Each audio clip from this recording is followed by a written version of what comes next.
अस्सलाम वालेकुम। So guys, आज हम पढ़ने जा रहे हैं डीएनएस यानी डेविएटेड नेज़ल सेप्टम। तो डीएनएस को समझने के लिए सबसे पहले हमें जो नॉर्मल नेज़ल सेप्टम है उसका स्ट्रक्चर पता होना चाहिए। फिर उसी के बाद हम डीएनएस को ज़्यादा अच्छे से स्टडी कर सकते हैं। ईएनटी के अंदर एक कॉमन प्रेजेंटेशन है, बहुत से पेशेंट्स इसी कंप्लेन के साथ आ रहे होते हैं। तो ये हम देख लेते हैं कि कैसे होता है ये डीएनएस। तो सबसे पहले आपको नेज़ल का जो है ना स्ट्रक्चर पता होना चाहिए नेज़ल सेप्टम का। तो ये हमारे पास एक जो फिगर है इससे हमें सारी समझ आ जाएगी कि जो नेज़ल सेप्टम है वो किन किन स्ट्रक्चर पर मुश्तमिल है। अब हमारे पास जो नेज़ल सेप्टम होता है उसके कुछ पार्ट्स होते हैं। एक होता है उसका कोलोमेलर पार्ट, एक मेम्ब्रेनस पार्ट और एक सेप्टम प्रॉपर। तो यहाँ पर आप देख सकते हैं कि ये मैं हाईलाइट करने लगा हूँ अभी। जो पार्ट होता है इसका ये, तो ये जो मैंने हाईलाइट किया है ये आपको लिखा हुआ नज़र आ रहा है कोलोमेलर पार्ट। ये छोटा सा जो ब्लू सा नज़र आ रहा है, अगर आप अपने बाहर से देखो ना कि नेज़ल सेप्टम हमारे दोनों साइड की नेज़ल कैविटीज़ को सेपरेट कर रहा है, तो बाहर से एक छोटा सा दोनों जो एक्सटर्नल ओपनिंग है उनके दरमियान में एक छोटा सा जो पार्ट होता है जिसके बाहर स्किन होती है और अंदर कार्टिलेज होता है, दिस इज़ कॉल्ड कोलोमेलर सेप्टम। ये जो मैंने हाईलाइट किया है ये छोटा सा ब्लू वाला, जिसमें कलर चेंज करके आपको बता दूं कि ये हाईलाइट कर दूं, ये जो छोटा सा है हमारे पास ब्लू कलर का जो ये शो किया हुआ है, दिस इज़ कोलोमेलर सेप्टम। इसके बाहर स्किन होता है, अंदर कार्टिलेज होती है। फिर हम उसके अंदर आगे चले जाएं तो हमारे पास ये मेम्ब्रेनस सेप्टम आ जाता है, जिसको ये देखें मैं हाईलाइट कर रहा हूँ मेम्ब्रेनस सेप्टम, और वो एरो से शो कर रहा है कि इस नीले पार्ट से आगे जो है जो हल्का सा वाइट सा यहाँ शो किया हुआ है, दिस इज़ मेम्ब्रेनस सेप्टम। इसमें कोई कार्टिलेज नहीं होता, ये एक जस्ट डबल लेयर स्किन होती है। अगर आप हाथ लगा के देखो अपने ही सेप्टम के, तो बाहर वाला थोड़ा सा मोटा है, इसके अंदर कार्टिलेज होता है। उसके आगे आप अगर अंदर थोड़ा जाओगे तो एक ऐसे हल्की सी झिल्ली सी आपको महसूस होगी, दिस इज़ मेम्ब्रेनस सेप्टम। इसके अंदर कोई कार्टिलेज नहीं होता, it is just double layered skin. तो ये हमारे पास हो गया। उसके बाद आ जाता है सेप्टम प्रॉपर। अब सेप्टम प्रॉपर जो आप देख रहे हैं ये वाला सारा, ये सारा जो है ना ये सेप्टम प्रॉपर है। अब इसमें तीन चीज़ें आ जाती हैं। ऊपर देखें आप perpendicular plate of ethmoid bone, नीचे आ जाती है वूमर, और इधर आ जाता है हमारे पास सेप्टल कार्टिलेज। तो septal cartilage, perpendicular plate of ethmoid and vomer, ये तीन चीज़ें जो हैं, दो इसमें बोन्स हैं और एक कार्टिलेज है, ये मिल के हमारे पास सेप्टम प्रॉपर बना रहे होते हैं। इसका ये मेजर कंट्रीब्यूशन है। इसके अलावा कुछ माइनर स्ट्रक्चर्स भी होते हैं जो इसमें कंट्रीब्यूट करते हैं। लाइक ऊपर देख लें ये क्या है, ये हमारे पास क्रिब्रीफॉर्म प्लेट आ जाएगी। पीछे ये रोस्ट्रम ऑफ स्फीनॉइड है, ये देखें रोस्ट्रम ऑफ स्फीनॉइड, ये भी थोड़ा सा उसमें कंट्रीब्यूट करता है। नीचे क्या है, क्रेस्ट ऑफ मैक्सिला है। इसी तरह जो हमारे पास स्फीनॉइड बोन है उसका, पैलाटाइन बोन है सॉरी, ये वाली, इसका भी पार्ट आ रहा है। ये क्रेस्ट ऑफ मैक्सिला भी आ रहा है। ऊपर देख लें यहाँ पे ये नेज़ल स्पाइन आ रही है, nasal spine of frontal bone, फिर क्रेस्ट ऑफ नेज़ल बोन आ रही है। ठीक है, तो ये सारी भी माइनर कंट्रीब्यूशन करती हैं सेप्टम प्रॉपर के अंदर, लेकिन मेजर कंट्रीब्यूशन कौन कर रहा है, septal cartilage. Septal cartilage, perpendicular plate of ethmoid and vomer, ये मेजर कंट्रीब्यूशन कर रही हैं। ऊपर आप देखें कि ये हमारे पास क्रिब्रीफॉर्म प्लेट आ रही है। पीछे देख लें रोस्ट्रम ऑफ स्फीनॉइड आ रहा है। इधर देख लें हमारे पास ये क्या है, ये पैलाटाइन बोन का पार्ट आ रहा है। इधर ये क्रेस्ट ऑफ मैक्सिला आ रही है। ऊपर यहाँ चले जाएँ, ये जो मैंने एरो जहाँ लगा रहा हूँ ये नेज़ल स्पाइन है फ्रंटल बोन की, और ये क्रस्ट ऑफ नेज़ल बोन, ये सारी कंट्रीब्यूशन कर रही है नेज़ल सेप्टम के अंदर। तो ये अगर हमें नॉर्मल स्ट्रक्चर समझ आ गया तो अब हम आगे चलते हैं और हम देखते हैं कि डीएनएस क्या होता है। डीएनएस जैसा कि नाम से ज़ाहिर है, डेविएटेड नेज़ल सेप्टम। अगर आप इस पिक्चर में देखें, यहाँ ये नॉर्मल सेप्टम है और ये डेविएटेड सेप्टम है। नॉर्मल सेप्टम बिल्कुल स्ट्रेट है, ये मैं देखो आपको हाईलाइट भी कर रहा हूँ, ये बिल्कुल स्ट्रेट होता है नेज़ल सेप्टम। अगर वो डेविएट हो जाए, जैसा कि आपको इस पिक्चर में नज़र आ रहा है कि वो बिल्कुल स्ट्रेट नहीं रहा, वो इधर ये ऐसे यूं करके है, थोड़ा सा डेविएट हुआ हुआ है, तो ये हमारे पास होता है deviated nasal septum. Deviated nasal septum के काजेज़ क्या होते हैं। सबसे पहला हमारे पास जो मोस्ट कॉमन होता है ना, वो होता है इंजरी या ट्रॉमा। ये देख लें आप, इंजरी जो होता है, यहाँ पे उसको बाल लग रही है नोज़ पे, तो अगर हमारे नोज़ पे बाहर से कोई इंजरी हो जाए, बाहर से कोई ट्रॉमा हो जाए, उसके नतीजे में क्या होता है कि जो हमारा ये सेप्टम है ये स्ट्रेट नहीं रहता, ये डेविएट हो जाता है। तो इस कंडीशन को भी हम क्या कहते हैं, डेविएटेड नेज़ल सेप्टम। पहली काज क्या हो गई, इंजरी। दूसरी ये देखें, बर्थ डिफेक्ट। बर्थ डिफेक्ट में कैसे होता है कि जब आप बेबी की डिलीवरी हो रही होती है, तो अगर वो नॉर्मल नहीं हुई, कोई अच्छा प्रोसीजर उसमें नहीं यूज़ किया गया, मतलब कोई इतना स्किल्ड बंदा नहीं था, तो उससे बेबी को इंजरी हो गई, क्योंकि बेबी की तो बोन्स बड़ी नरम होती हैं। तो अगर बर्थ के दौरान, डिलीवरी के दौरान बेबी का कोई नोज़ पे इंजरी हो गई, उससे उसका सेप्टम डेविएट हो जाता है, तो ये भी इंजरी में या ट्रॉमा में ही आता है। वैसे बाहर से कोई इंजरी हो गई, लाइक जो बॉक्सर्स होते हैं उनको मुक्का पड़ा नाक पे, उससे इंजरी हो गई और डेविएट कर गया। बच्चों में यह बर्थ डिफेक्ट। तीसरा हमारे पास सीवियर इन्फेक्शन, अगर किसी को सीवियर इन्फेक्शन हो तो इससे भी हमारे पास जो है ना वो नेज़ल सेप्टम डेविएट कर सकता है। और तीसरा, यहाँ पे आप देखें ये बंदा जो है अपने सर को पकड़ के ये वाला नीचे, तो ट्यूमर्स, ये आप देख सकते हैं नीचे ट्यूमर्स, तो ट्यूमर्स के साथ भी एसोसिएटेड है। ये आप पिक्चर आपको जहन में रखने के लिए बड़ी अच्छी है कि ऊपर देखें इंजरी हो रही है, बर्थ डिफेक्ट्स हैं, ट्यूमर्स हैं, सीवियर इन्फेक्शन है, इन सब के नतीजे में हमारे पास क्या होता है कि नेज़ल सेप्टम जो है वो डेविएट कर जाता है। फिर एक और काज होती है इसके अंदर, उसको हम कहते हैं डेवलपमेंटल, कि डेवलपमेंटल एरर्स होते हैं जिसके नतीजे में जो है ना हमारे पास सेप्टम डेविएट कर सकता है। अब ये देखें ऊपर, ये हमारे पास ये जो ब्लू सा ऊपर ऐसे है, ये हमारे पास सेप्टम है, और ये नीचे जो ऐसे कर्व्ड सा है ये पैलेट है, हार्ड पैलेट। हमें पता है ना, नीचे हमारा मुंह है, ओरल कैविटी है, ऊपर नाक है। तो जब डेवलपमेंट हो रही होती है तो मैं क्या होता है कि यहाँ पे अगर मैं ड्रा करूँ तो ये सीधा ऊपर से सेप्टम आ रहा होता है और नीचे हार्ड पैलेट की डेवलपमेंट होती है ऐसे। इन दोनों के दरमियान एक बैलेंस होता है, तो ऊपर से सेप्टम नीचे की तरफ ग्रो करता है और नीचे से हार्ड पैलेट बन रहा होता है डेवलपमेंट के दौरान। अगर इनके दरमियान अनइक्वल ग्रोथ हो जाए, अनइक्वल ग्रोथ के नतीजे में क्या होगा कि ये हमारा जो पैलेट है ये नॉर्मल नहीं, ऐसे सीधा नहीं है, अब ये ऐसे आर्च कर गया है। तो जब ये आर्च करेगा, ऊपर से जो आ रहा था हार्ड वो सेप्टम, उस पर ये प्रेशर डालेगा। अब जैसे ही उसको प्रेशर डालेगा तो वो सीधा नहीं रहेगा, वो ऐसे हो जाएगा। अब ये देखें, जैसे कि इस पिक्चर में आपको दिख रहा है कि ये पैलेट जो है ये ऊपर हो गया, हाई आर्च पैलेट हो गया, जिसकी वजह से जो पहले ऐसे सीधा था अंदर, अब वो क्या हो गया, ये देखें अंदर पतली सी नीली लाइन, बिल्कुल सीधा था।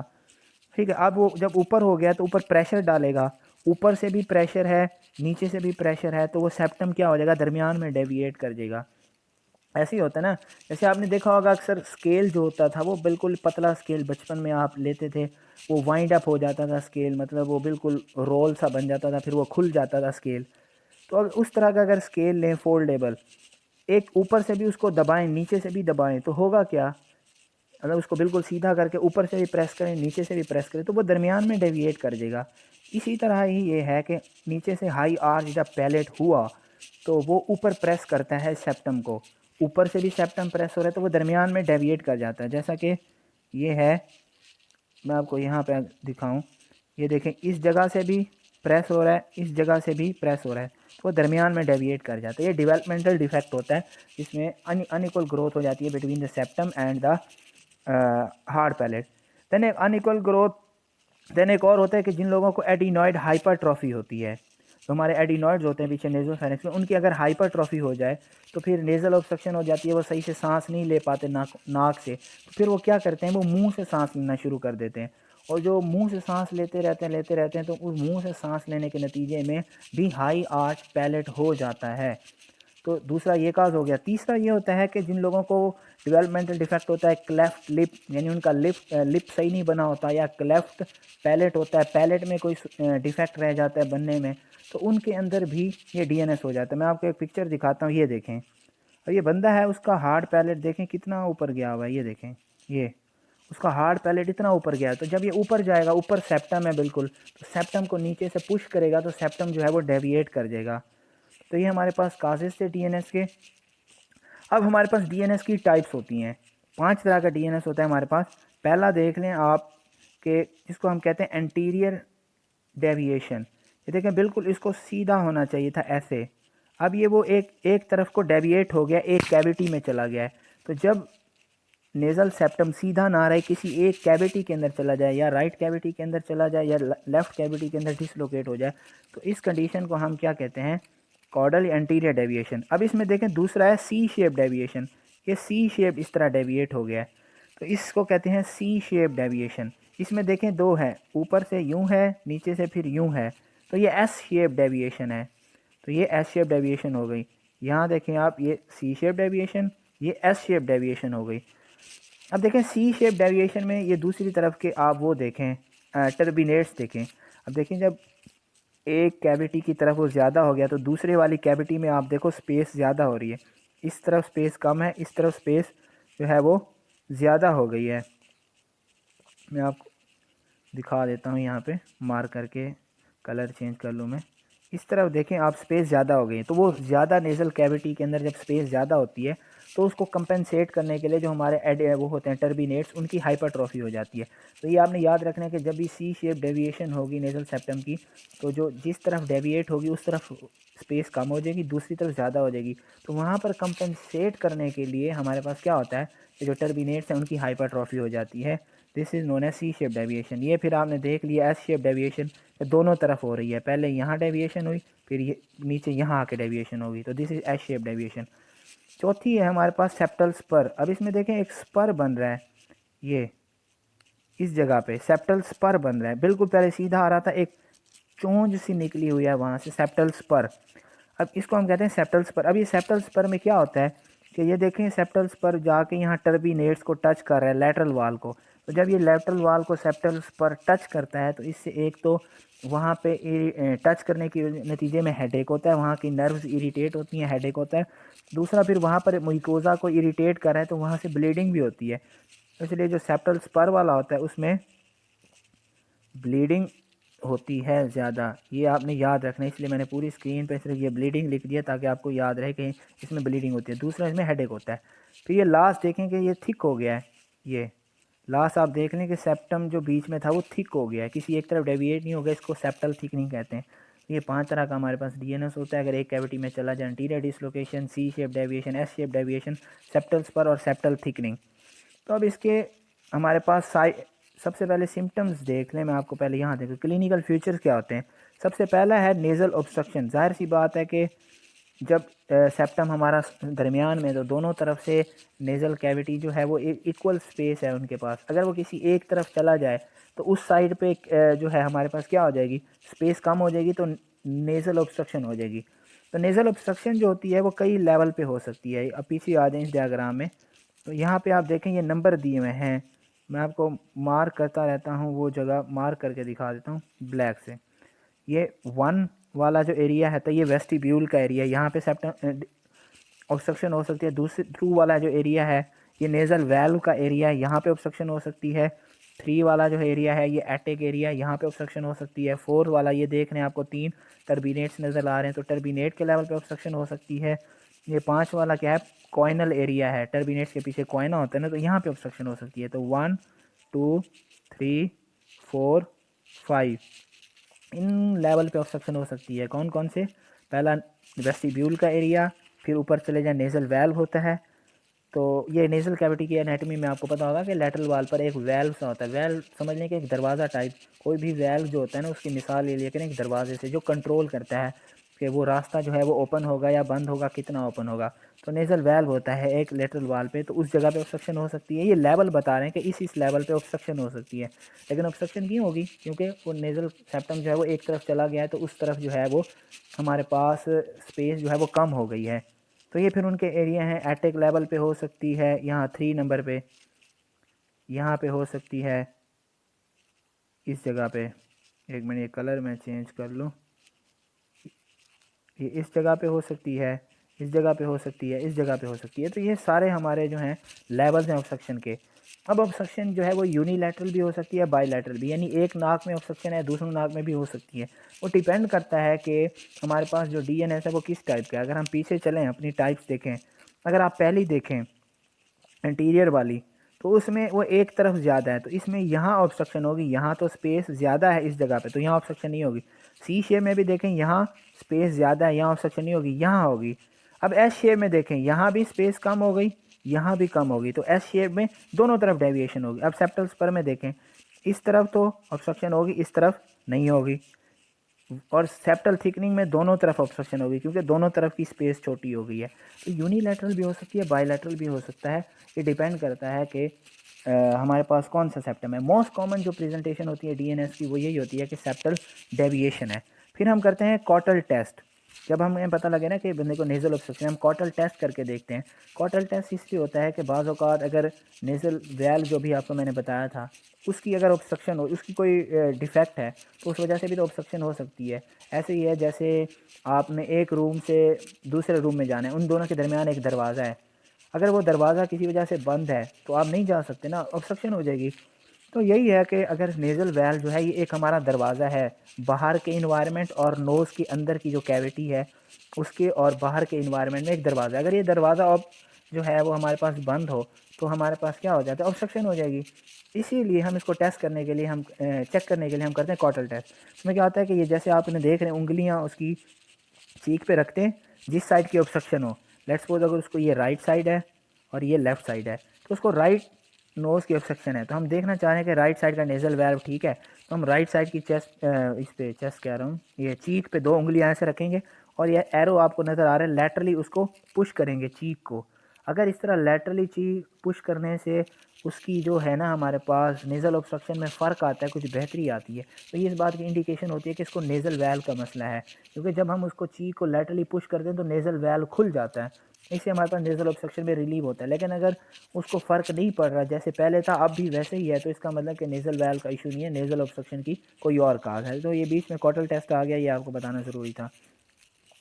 दैन हमारे पास क्लिनिकल फ्यूचर आ जाए, बिल्कुल आसान है। पहला आपको मैंने बता दिया नेज़ल ऑब्स्ट्रक्शन डिटेल से। दूसरा हेडेक होता है इसमें, ये आपको पिक्चर जो है ना ये अपने जहन में बिठा लें, इससे आपके सारे जो साइन एंड सिम्टम हैं वो आपको याद रखने में बिल्कुल कोई मसला नहीं होगा, आसानी से आप देख सकते हैं। क्योंकि one picture can tell you 1000 words.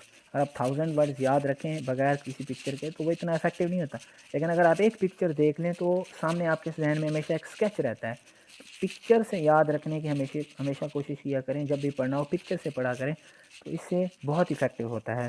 तो ये आप देख लें नेज़ल ऑब्स्ट्रक्शन है, दूसरा उसमें अपने सर को पकड़ा हुआ है तो हेडेक है, तीसरे में उसके साइनसेस शो किए हुए हैं और सर को पकड़ा हुआ है तो ये साइनोसाइटस है, आपको यहाँ से नज़र आ रहा है। चौथे में आप देखें नाक से खून आ रहा है, मैंने आपको बताया था इसमें एपिस्टेक्सिस भी होते हैं, वो जो सेप्टल स्पर बनता है, पीछे देखें ये सेप्टल स्पर जाके इरिटेट कर रहा है लैटरल वाल को, तो जब वहाँ पे इरिटेट करता है वहाँ डैमेज होता है, वहाँ से खून आता है, तो एपिस्टेक्सिस हो जाएगी इसकी। देखें नेज़ल ऑब्स्ट्रक्शन है, हेडेक है, साइनोसाइटिस है, एपिस्टेक्सिस है, और ये देखें एक्सटर्नल डिफॉर्मिटी है, एक्सटर्नल डिफॉर्मिटी है इसमें, और फिर मिडल एयर इन्फेक्शन है। इसका आप स्क्रीनशॉट अगर लेना चाहें तो ले लें इस पिक्चर का, कि क्लिनिकल पिक्चर आपको जहन में होनी चाहिए, इससे आप उसको क्या कहते हैं कि डायग्नोज कर लेंगे। आपका सिनेरियो ऐसे ही आता है कि एक पेशेंट है, उसको नेज़ल ऑब्स्ट्रक्शन है, एपिस्टेक्सिस है, हेडेक है, तो आपने उसका एग्जामिनेशन किया है, तो नोज़ का जो सेप्टम है वो एक साइड पे डेविएटेड है, तो व्हाट इज़ योर डायग्नोसिस, तो क्या आपकी डायग्नोसिस है, तो वो डीएनएस है। ठीक है, फिर वो उसकी टाइप्स पूछ सकता है, उसकी ट्रीटमेंट पूछ सकता है। ट्रीटमेंट इसकी क्या है, ट्रीटमेंट यह है कि जब तक किसी बंदे को साइन एंड सिम्टम नहीं आते हम उसकी कोई ट्रीटमेंट नहीं करते। अगर वो नॉन सिम्टमेटिक है, एसिम्टमेटिक है, हम कोई ट्रीटमेंट नहीं करते। लेकिन जब सिम्टम आने लग जाएँ तो फिर इसकी सर्जिकल ट्रीटमेंट होती है। तो एसएमआर हम कर सकते हैं, सेप्टोप्लास्टी कर सकते हैं, तो वो किसी अलग वीडियोज़ में बनाने वाली हैं, तो वो किसी अलग वीडियो में हम बनाएंगे कि एसएमआर कैसे करते हैं, उसकी क्या इंडिकेशन है, कॉन्ट्रा इंडिकेशन है, सेप्टोप्लास्टी कब करते हैं, क्या इंडिकेशन है, कॉन्ट्रा इंडिकेशन क्या है, तो वो एक सेपरेट वीडियो उस पर बनेगी। लेकिन अभी के लिए आपको डीएनएस में अगर कोई भी कन्फ्यूजन हो तो आप मैसेज करके किसी भी तरह कमेंट करके आप ये पूछ सकते हैं। Thank you so much.